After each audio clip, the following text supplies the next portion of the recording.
Ndabaramukije mwebwe mwese mwahisemo gukurikira amakuru twabateguriye tuhera ku ngingo nkuru zikurikira.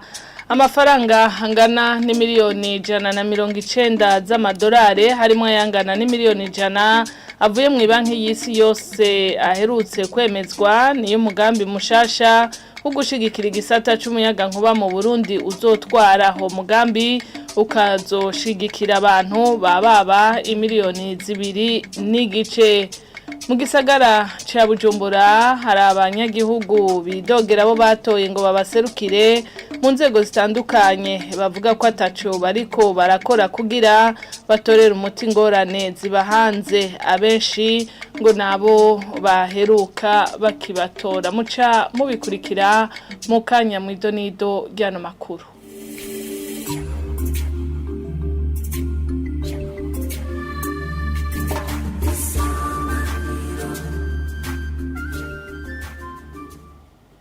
Ndasubiye kubaramutsa ibanki y'isi yose iratanga umwizero kwigiye kubandanya ishigikira igihugu c'u Burundi mu iterambere bivugwa n'umuvugizi w'umukuru w'igihugu ni nyuma y'umubonano w'abagize urwego nshingwantwaro rw'iyo banki n'umukuru w'igihugu kuri uyu wa gatanu Igitega. Umuvugizi w'umukuru w'igihugu akamenyesha ko barabiye hamwe ibisata nyamukuru vyo kwitabwaho aho abo bagize ubwo rwego nshingwantwaro mu banki y'isi yose bakaba bari bamaze imisi 3 mu rugendo mu gihugu c'u Burundi. Nyene Cubahiro umukuru w'igihugu c'u Burundi ahejeje kwakira umugwi ugizwe n'urwego nshingwantwaro rw'ibanki y'isi akaba ari noko rwego rukuru rw'ibanki y'isi. Uwo mugwi uheruka kugendera Burundi mu 1987 akaba yari teka ku gihugu kuko vyatanze akaryo kuri abo bashitsi kugira ngo baganire kuvyerekeye iterambere ry'igihugu c'u Burundi.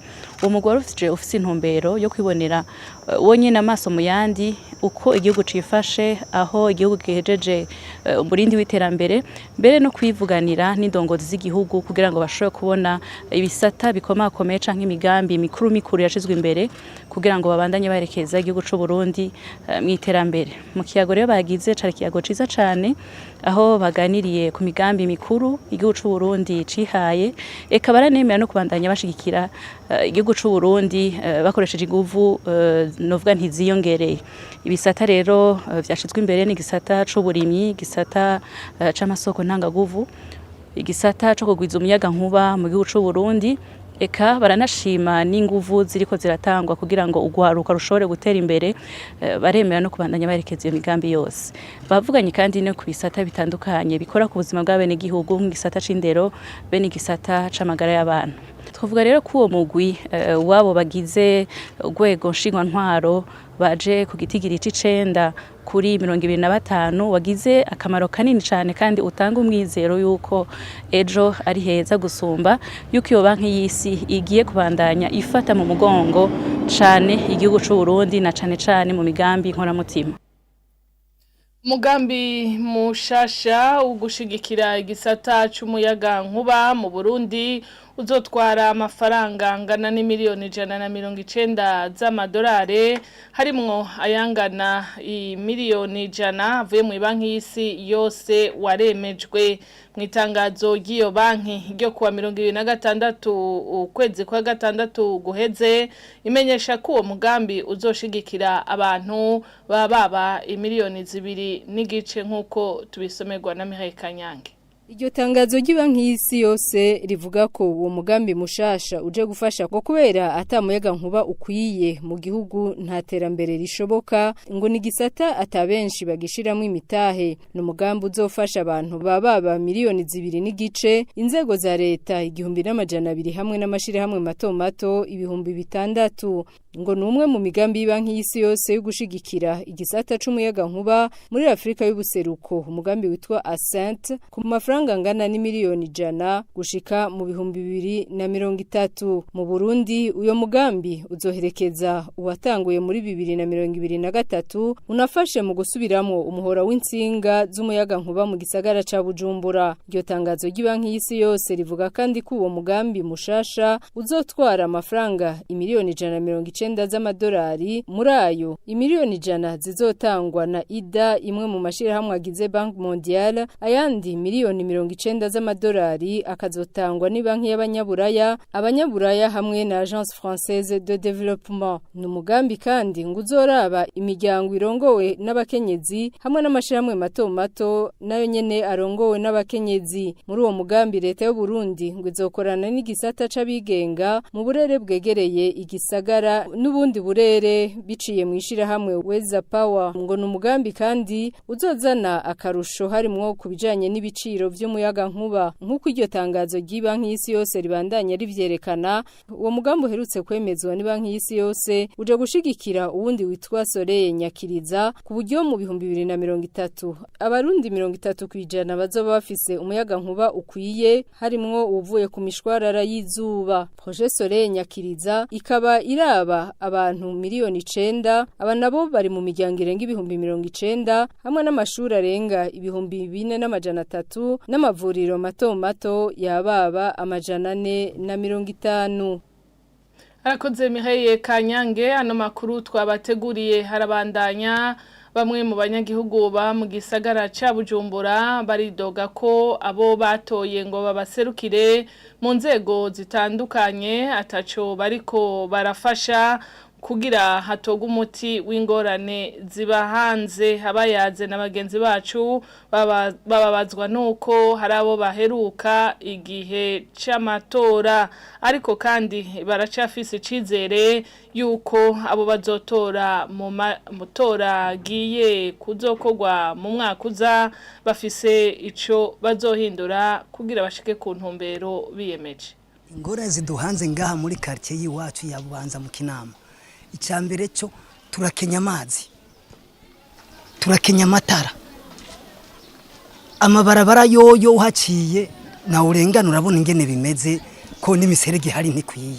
Ibyo byose baratwemera ko bazobikora, ambwa tumaze kubatora baratubeje badushaka ko barabironse, baciye bigira igisho ryabaye ryo ibyo batwemere nta kimwe bigeze bakora. Ubu twibereyeho uko ntiturigira dusubira gukubita n'umwijisho, muga bakiza baturondera ko amajwi baraza bakadusanga mu mihana bakatubwira ibyo bazodukorera, nta na kimwe turigera tubona. Abo twatoye ntacyo badufashe, hageze yuko tugira ingorane nk'umukuru mutumba ugiye kumurondera ati mfasha muri ibi nibi sinyiriki ntiyemera cyangwa ushenga convocation itware kwa naka agusaba amafaranga, ariko hegeje amatora bacaza kuturesha batubwira ati ni mu ntore zo bagira ibi nibi mugabo mumaze kubaye mu majwi muherukana aho ni musaba kubabona. Baragerageje mugase cyane, urabona nyine nyine ubushomeri bwaganguye mu bantu, turavye igitoro cyabuze aha ngaho musika hadorengaho mu Kamenge ho n'ibintu byabaye ndasi. Kamenge yose nk'ubu nta mazi toronka, nk'amatara tuyaronka mu gitondo akacika shaka mu ijoro. Urumva nk'afise cafetaria ntibakora neza, nk'abakora indi myuga ntibakuva tubatora kweri igisho ryabaye iryo nyene. Kugeza rero n'isani twomenya ngo ubangano kuce bameze uko nk'uko amatora yimirije tuzobana batanguye kuza kubegereza. Umva nk'ubu nabe n'igihugu baramaze kuruha nta kimwe bazobaviramo, bose bararusha. Twe dusaba yuko ndosubira kubatora tugiye kubasaba service bazobarayikora kuri kwamye atakintu kintu gusaba. Dusaba ko uwa matora aregereje abandi bakeneye kwitoza ntibaze kutubesha, kubona twe twarakanuye nibazi ico byo bemeye babishyire ku murongo nibaduhende nk'abambere. Nkajewe nk'icyo saba ati batwaje nyine bofiga bakatuba hafi nko urabone ko ibintu byabaye ndasi na urabibona nko kubona ino tunge nk'umuryango w'abana ugasanga ibintu byose byazimvye, usanga rero abo watoye ntaye begera cyane bumve nyene ibibazo bene igihugu bafise bababe hafi babafashemo umva ntibabegera. Nkuba amatora ayegeje ko baba cyo bashaka baca bashikaraho kwiterero rya biyamamaza. Jewe no sabe ko nyene buza batuba hafi batubaza akatwubakiye ku mutima umuntu akabya nyene ikibazo dufise nyene hama no ngo cyari dufasha. Bamwe mu batowe mu gisagara ca Bujumbura bavuga ko bashoboye gukorera ababatoye bakabatura ibibazo bitandukanye. Umushinga amateka Pascal Gikeke asigura ko nk'abari bafunzwe canke barenganijwe bituye inzego zibijejwe ibibazo ngo vyaratorewe inyishu bakoranye rero nabo mu ntwaro mu ntambamyi bagira ariko ngo harimwo yuko utari mu mugambwe uri ku butegetsi ahuja hose bitoroha kwakirwa. Bene gihugu mu bibazo baba badushikirije basanga ari aho ababa bafunzwe mu busho mu mazone nka hano muri kino gisagara ca Bujumbura twebwe twatowe kuvyukuri ku bituraba twarashoboye guserukira no gutabara no gutabariza ababa bagize ibibazo baba batwituye na cane cane ivyo byaragaragaye muri komine ya Ntahangwa niho novuga yuko ari ahantu abantu bagiye batwitura cane baba bafise ibibazo uri umushinga amateka tari mu mugambwe watsinze canke utwara igihugu rimwe na rimwe usanga hari intambamyi nyinshi hariho naho ushobora gushika ukivuga canke ukiramutsa bakakubaza ati none watowe mu mugambwe uwuhe aho iyo nkiyo ndongozi bigomba kumenya ko muba mwatowe mu mugambwe umwe. Abashinga amateka ku vy'ukuri intambamyi ya mbere ihari mu bijanye no kuserukira abene gihugu nuko kuntu dutogwa ku maliste bloqué aba yatanzwe n'imigambwe. Muri ico gihe rero imigambi iba yavuzwe n'umugambwe. Muri rusange rero abashinga amateka mu Burundi bivanye nuko kuntu dutogwa hariho akanenge kugira ngo dushobore gukora neza na cane cane duserukira abadutoye. Bamwe mu bana bafashijwe n'ishirahamwe FVS umugenzi w'abana barashima ingene bashoboye kwiga amashure baragera ku rundi rugero. Abo bana bakaba barenga 200 bashizweho n'imigwi yo gushigikirana ifashwe mu mugongo na FVS. Space Nihangaza arongoye iryo shirahamwe asigura ko icifuza ari uko umwana wese yoja kwishure bigashirwa mu itegeko rishira abana mu ishure gushika mu mashure shingiro. Byashikirijwe rero kuri uyu wa gatanu hahimbazwa umunsi mpuzamakungu wahariwe umwana w'umunyafrika usanzwe uhimbazwa kuwa 16 kwezi kwa gatandatu uko umwaka utashe. Ni nkuru tubaza Jean-Marie Mayonga. Ashimira FVS cyane hamwe na Sandrine kuko iyo atababonye sinzi yo nariko bangezeze binosa.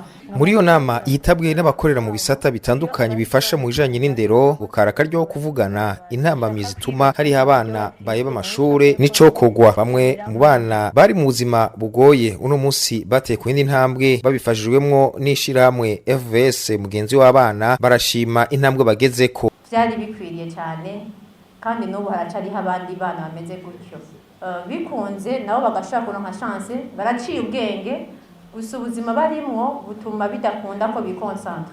Si hari abandi bantu boshobora kugira uwo mutima wo kumva ko abana bo kwiga bakaronsa ibikeneye kugira ngo bagire ubumenyi n'ukuri cyo bari ikintu gikomeye cyane byofasha cyane kuko ndabiraba aho naribuka iyo sibije ubwenge nkibuka navuye nyibuka nyene byari bimeze nkarama naho ngeze ubu numva afise ivyizigiro byinshi ibaze ngeze ahantu nanje niyumvira ko nzofasha abandi. Merci beaucoup les deux mamans qui ont créé la FVS. C'est vraiment sinzi umutima Imana yabashizemo yowushira mu bandi benshi nkamwe tukaronka minimum nka 100 bamwebwe. Ubu Burundi bwacu bwoba bugize amahirwe manini cyane. Ibikorwa FVS ikora jewe vyankuye guheba ishure hanyuma ndiga barangaburira bampa amakaye y'ishure. Si ivyo gusa uyu munsi ndafise ukuntu ni deplasa ni kubera abavyeyi batumye nja kw'ishure ndaronka imodoka ndagura na parcelle Bujumbura nanje mbaho mu bandi. Murumva ko ivyo bakoze ni imbuto nziza bateye kandi ivy'ukuri nanye nzobikorera abandi. David Ninganza ari mwishira Sojepaye Burundi rikurikirana ibijanye n'agateka k'abana avuga ngo ni vyiza ko abana bose baja ku ishure kandi bibe itegeko. Umukenguza amateka Deo Nyagasani akabona ko mu bushanganye bw'indero borabuko mu mashure batunganya neza ivyo kwiga. Bajya abana ubasige bafise agatima ko kwiba kubandi. Bajya abana barabaye batimbaye nabwo bakigira. Pour essayer de bloquer iyo situation je nibaza yuko quand même kujya nyene babisavye je nibaza yuko twogira kiko twe tuzokoma induru on va toujours plaider pour ça kugira ngo turabe yuko vyukuri abo bana bava mu ibarabara baje kwiga. Umukuru w'ishirahamwe FVS mugenzi w'abana Space Nihangaza akavuga ko bakoreye ku civugo cuko abana bose biga bikaba itegeko. Twisunze icivugo catowe no mwaka kivuga ngo abana bose bige ngo isahirageze muri Afrika kwa abana bose baja mu ishuri. Ico civugo tucumvise cyaradukoze ku mutima cyane gitaduha iciyumviro cyuko twosaba tugatakamba ko hoba itegeko yuko umwana wese w'umurundi akwije imyaka aja mu ishuri rikaba itegeko. Naho mu Burundi atategeko rihari risigura ibijanye no kwiga kuri bose ngo hari ingingo zo kwisungwa zigafasha mu gutuma abana bose b'abarundi bahabwa uburenganzira bumwe mu kuronswa ubumenyi bw'akanovera. Arakoze na Jean-Marie Mayonga ni no kuri iyo nkuru duciye dusozera ko amakuru twari twabateguriye kuri no munsi. Ndabashimiye mwebwe mwese mwadukurikiye mu bandanye muhimbagwa n'ibiganiro vyacu.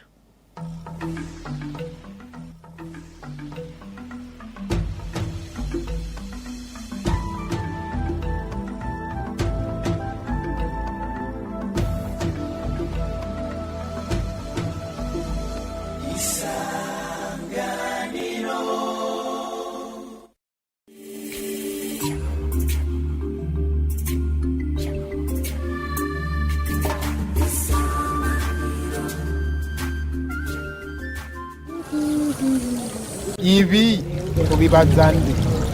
Ibi tubibaze nde? Amazi